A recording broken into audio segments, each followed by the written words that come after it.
Hello. Hello, Chef. Thank you for joining us today. Hi, It's so thank lovely to you. see you. A very good morning. Before starting this session, I want to introduce you as an Iron Lady who looks up the challenge dead in the eye and gives it a wink.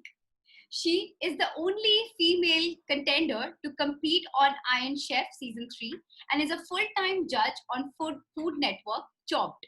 She's a president and a co-owner of Morph Hospitality. So, chef, you are my inspiration.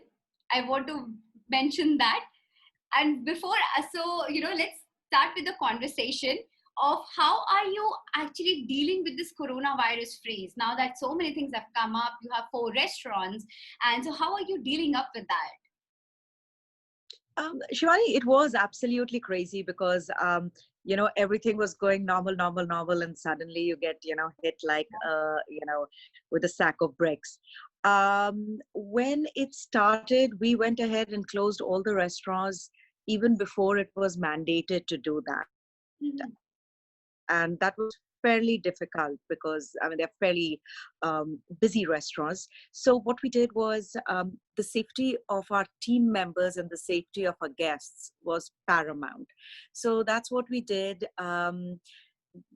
I pretty much spent the next 2 weeks making sure that my team members or hospitality workers across, the city, across the region were food secure. So we were coordinating with vendors who had, perishable products, etc.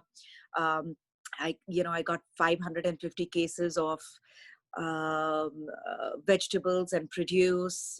We put it out in our parking lot, made sure that people would come and take food, at least not be hungry, whatever they wanted from the restaurants to help themselves to that. And then after around 2 weeks or so, we started curbside once a week. So we had a really small team, all of us in the kitchen. We would do one restaurant a day, Friday, Saturday, Sunday. Chauhan and Chattable, which are both our Indian concepts, we did both of that together. Limited menu, and it was fairly busy. So in terms of quarantine, it's not been for me. It's not been sitting at home. It's been on the move constantly. That you have always been. You've always been moving, always been doing something or the other. Chef, having said that, you're my inspiration, and you have done so much. You Too have a kind. very different, very unique, journey. So, could you please throw some light on your culinary journey? How did it start? Oh my God. It started with a very simple, my love for eating. I grew up in this really small town in India called Ranchi. It's famous now thanks to Dhoni, I guess. Grew up in a small colony where there were people from all over India. Ours was a traditional Punjabi household. We had people from Andhra, we had people from Bengal, Maharashtra. So I would eat dinner at home and go over to my neighbors' houses and tell them that my parents hadn't fed me.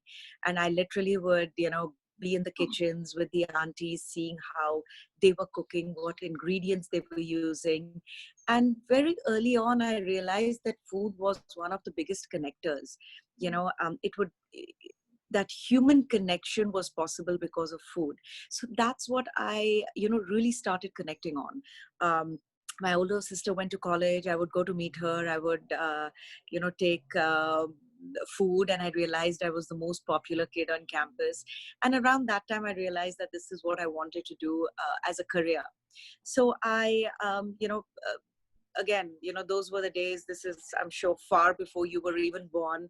That people would be like, doctor ya engineer banna hai, right? There was no other alternate career. And over here, I wanted to be a chef. And my parents, they've always been very supportive. They were like, do whatever you want to, just make sure that you're the best at it. So I applied to Vagsha, Manipal, for my BHM. I did my undergrad in India, did externships in Taj, Oberoi's, Meridian, all the usual suspects. And then in my final year, I asked my chef instructor which was the best culinary institute to go to. And without even batting an eyelid, he said the CIA, which is the Culinary Institute of America, before you think I'm anything cooler than a chef. And that was it. I came here and, you know, just focused on making a career. And yeah, I came here in 99. So yeah, it's been a journey. So, Chef, that makes me go to another question, which is how different is training, culinary training in India versus in abroad? So, what different, what new did you see, and how do you compare how do you rank our training when and I compared? mean, I absolutely think that the education that I received in Manipal was the foundation for me to build on anything. You know, the education in India has always been, very strong, and be it, be it knowing the basics, be it knowing everything. And of course, I'm sure things have changed and evolved with time, but I cannot stress on the fact that I owe my success to the foundation that I got in Manipal. Chef, what new did you see there? Oh, In everything was new. Everything was new. I mean, it was nothing like the Archie comics that I grew up reading, thinking I knew everything about America, right? For the better part of a year, I was the only Indian on campus. um, I would, again, this was a different time. I mean, like when I left, malls weren't a thing in India, right? Over here, like you have malls. The fact that, my sister who was already here and studying, she took me to a supermarket and I saw artichoke for the first time, which, I had read all about it and I was excited about that. So it was a different world. And just so much more that you could explore, that you were exposed to. Chef, I read that you for being an executive chef, you competed against 40 male chefs, and you got selected amongst all of them. So how challenging a life can get for an Indian chef, and how do you think you tackled it? Life in general for chefs, or actually any profession, if you want to do your best, it's always challenging, right? You can do the bare minimum required, and scrape through life, or you can put your heart and soul into it, and no journey is simple. There are always obstacles, there is always a problem. So it was never a conscious, like a room full of 40 men and me standing over there and competing. It was just that the owners, over time, they had interviewed a lot of chefs, and most of them, by the virtue of them not being enough Indian female chefs, you know happen to be men. And along the way I came along, i do think that uh, I do think that my advantage was that I listened to what the vision was. It wasn't me trying to put, this is how it's done, right? To me, it was a collaborative effort. And I think that was one thing which really worked in my favor. Chef, how did Morph Hospitality come into picture? What was your experience when you opened your first restaurant? And tell us more about how fascinating it was, like the very beginning when you were doing all of things by your own name, by your own, that was your own venture, right? So please tell us. Yes, Morph Hospitality is, my husband and I, we are business partners. We did undergrad in India. So it was really interesting that we've got the same vision, or, of what we look at the hospitality industry being for ourselves. When Morph came about because we opened Chauhan Ale and Masala House, which was our first restaurant in Nashville. And then we got the opportunity to open three other restaurants. We were opening one restaurant a year.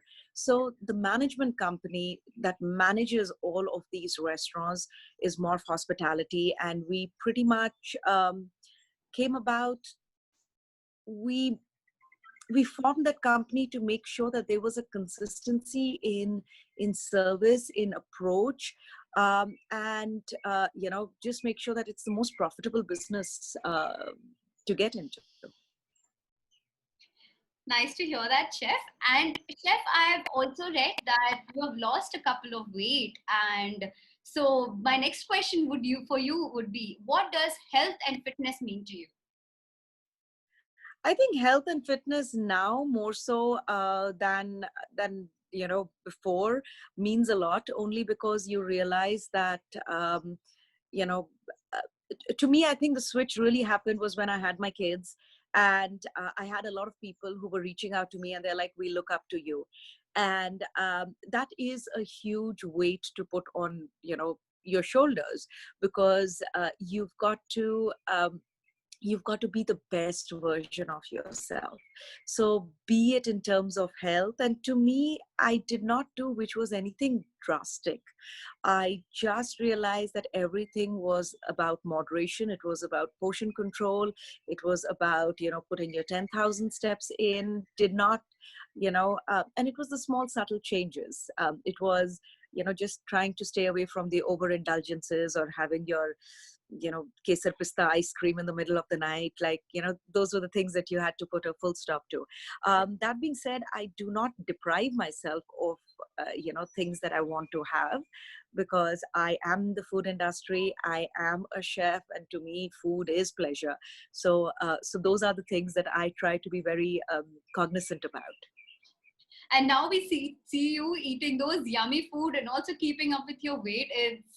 It's a huge responsibility. It is, but then you start realizing how much healthier you start feeling. Right. And then, and it is a responsibility. You've got to take care of yourself before you can take care of others. Great, Chef. Chef, what is your favorite ingredient that you like to cook with? I don't have a favorite ingredient. Yeah, I mean, I love, like, whenever I travel the world, I'm always picking up ingredients. I'm trying it. I'm looking at food from a different perspective. Trying to see. I mean, last year, or maybe it was year before last, I went to Peru, and we were going to Machu Picchu, and we were staying at this place called Urumbamba, small town. It's a village. And in the afternoon, the rest of my gang, they were taking a nap, and I'm like, this is so boring. I've come to a new country. I can't be sleeping. So I just walked into the city, or the village square, and there was a mercado, which is a market. Like in India, you have the sabzi mandis. It's pretty much the same. And let's say my Spanish is not fit for polite company, and most of the people over there didn't know English. But after a couple of minutes, I literally was selling potatoes with this old Peruvian lady Oh, who, I mean, it was just like the most interesting experience. Like, Peru is known for its potatoes. Like, they have hundreds and hundreds of varieties of potatoes, and I'm just fascinated. And we managed to converse without having words to talk, and it was beautiful. So to me, that is what it is.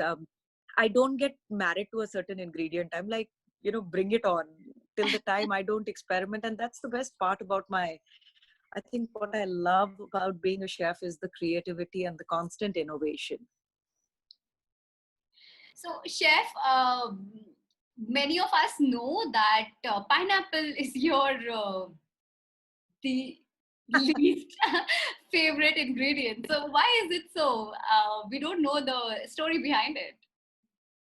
It's not my least favorite ingredient. I absolutely love it, but it was responsible for me getting eliminated on the next Iron Chef. So I had to blame something rather than myself. So it was the poor pineapple which got blamed. Do you still cook with pineapple? Oh yeah, absolutely. I mean, we were making cocktails yesterday with pineapples. I mean, I have there isn't any ingredient that I would not cook with. Chef, which one is your favorite or your unique or something which was a very different kind of an experience till date that you are so grateful of? Something that you experienced I for was the very invited. first time? Uh, I was invited to the White House. When President Obama and Michelle Obama were there, I was invited to White House for the Easter egg hunt, and meeting them was a very humbling experience because it made me realize I'm like, from being this young, obnoxious, ambitious girl in Ranchi to be standing in the White House and meeting the First Lady and, the President it was a very humbling experience. It just inspired me to push myself more. wow, wow. That's an amazing experience to hear as well. Chef, that was all for today. Thank you for joining us. Awesome. Also, Thank you. now that I have spoke to you, I do want to mention your daughter. She's adorable. I see all your videos, and she's, yes, she's very adorable. She's definitely a handful. But yeah, she keeps life interesting.